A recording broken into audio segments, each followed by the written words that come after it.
15 techniques pour se concentrer sur ce qui précède. L'apôtre Paul nous a conseillé de nous concentrer sur les choses au-dessus, ou les choses célestes, plutôt que les choses sur la terre, ou les choses mondaines. Colossiens 3, 2. Paul et d'autres auteurs bibliques font tout à fait évident que nous devons être délibérés sur les pensées que nous divertissons.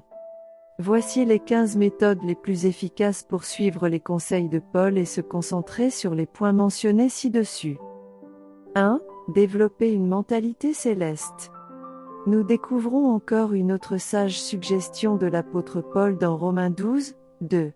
Nous devrions être transformés par le renouvellement de votre esprit, a-t-il déclaré, Romains 12, 2. Comment faire cela? Nous sommes instruits de ne pas être conformés à ce monde dans le même texte biblique.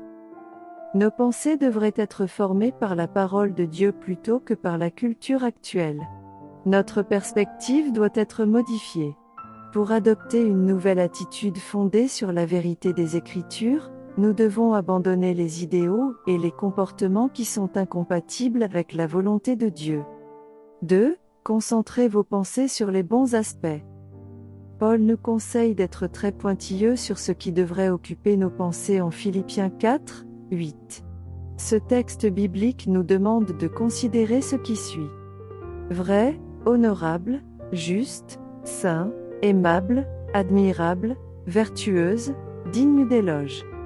Nous ne devrions pas permettre quoi que ce soit dans notre vie mentale si elle ne tombe pas dans l'une de ces catégories. 3. Reconnaissez votre confiance en Dieu. Nous avons besoin de l'aide de Dieu si nous voulons apporter un vrai changement dans nos pensées et dans nos cœurs. Il est celui qui peut nous encourager à aspirer au changement et à le poursuivre. Philippiens 2, 13.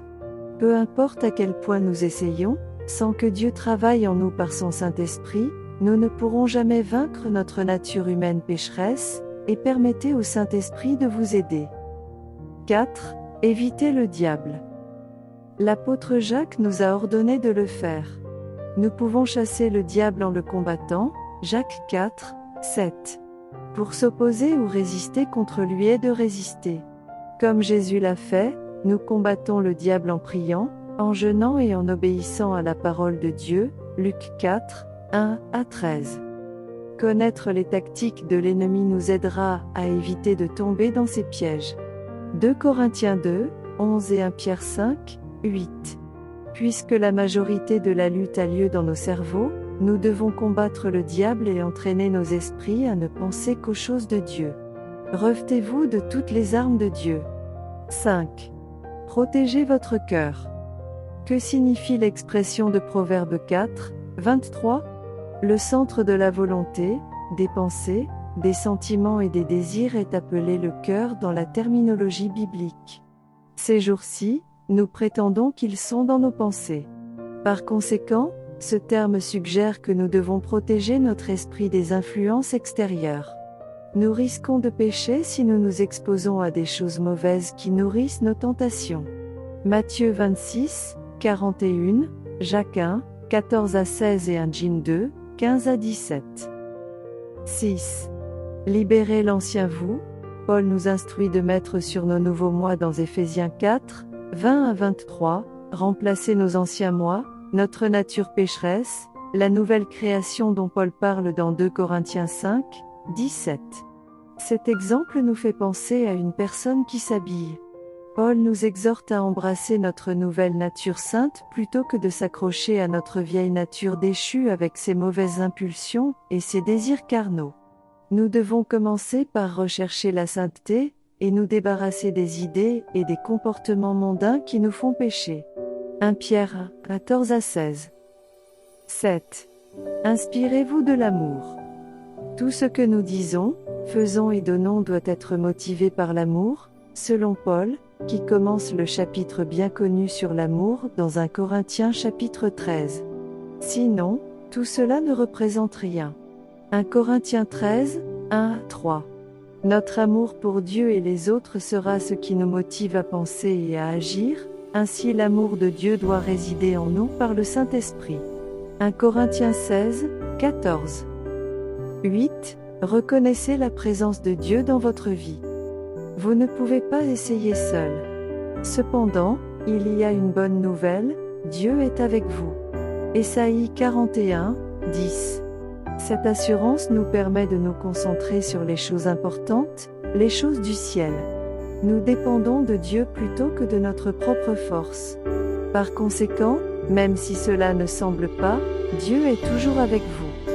Gardez cela à l'esprit quand vous vous sentez faible ou quand votre esprit a des idées défavorables. 9. Lecture quotidienne de la Bible et de la prière. Tout ce dont nous avons besoin pour comprendre Dieu et sa volonté, et vivre une vie nouvelle est révélé dans les Écritures. Il montre les choses positives qui devraient être dans nos esprits pendant que nous poursuivons la sainteté. Pour cette raison, nous devons passer du temps chaque jour à lire la Bible, à y réfléchir et à prier le Seigneur, en le suppliant de nous permettre de mettre en pratique ce que nous apprenons. Josué 1, 8, Psaume 1, 2 et Matthieu 6, 6. 10. Demande à Dieu d'examiner ton cœur. Il faut du courage pour agir de cette façon. Nous sommes conscients qu'il y a beaucoup de pensées que le Seigneur trouve répréhensibles, même dans ceux des croyants. Nos méfaits proviennent d'eux. Cependant, le péché lui-même nous rend aveugles à nos méfaits. Nous devons donc implorer le Seigneur. Étudier notre être intérieur et notre cœur. Psaume 139, 23. Montre-nous ce que nous faisons qui le met en colère. Psaume 139, 24. Aidez-nous à purifier nos pensées et à modifier notre comportement. Psaume 51, 10. 11. Échapper à la tentation. Nous devons continuer à avancer face aux difficultés. Mais nous ne devons jamais sous-estimer notre capacité à résister à la tentation. Matthieu 26, 41. Nous devons immédiatement quitter la situation. Genèse 39, 11 à 12 et 1 Corinthiens 6, 18. La probabilité que nous échouions augmente à mesure que nous ouvrons nos yeux, nos oreilles et notre esprit à des stimuli plus tentants. Nous devons garder nos esprits, et éviter de donner à l'adversaire l'occasion de nous séduire. Éphésiens 4, 26 à 27. 13. Créez des stratégies pour amener votre esprit vers Dieu tout au long de la journée. Vous devez être intentionnel pour apporter la parole de Dieu dans votre esprit pendant votre vie quotidienne. Voici quelques suggestions. Remerciez Dieu pour chaque bonne chose qui arrive, un bon repas, un beau coucher de soleil, un trajet rapide, une conversation agréable, un problème résolu, une bonne idée que vous aviez, etc. 14. Priez tranquillement pour les gens que vous rencontrez. Utilisez vos pauses ou le temps d'attente pour lire une partie des Écritures ou parler à Dieu. Utilisez votre imagination et pensez à d'autres bonnes façons de rester connecté à Dieu en tout temps. 15. S'abstenir des plaisirs terrestres. La plupart des péchés ne sont pas des événements soudains. Ils commencent comme des tentations mineures, auxquelles nous succombons parce que nous les percevons comme sans importance. Bien qu'ils soient. Chaque péché est assez grave. Romains 6, 23. Par conséquent, nous devons apprendre à résister à tout instinct qui nous tente d'agir d'une manière qui satisfera nos désirs terrestres et nous donnera satisfaction égoïste.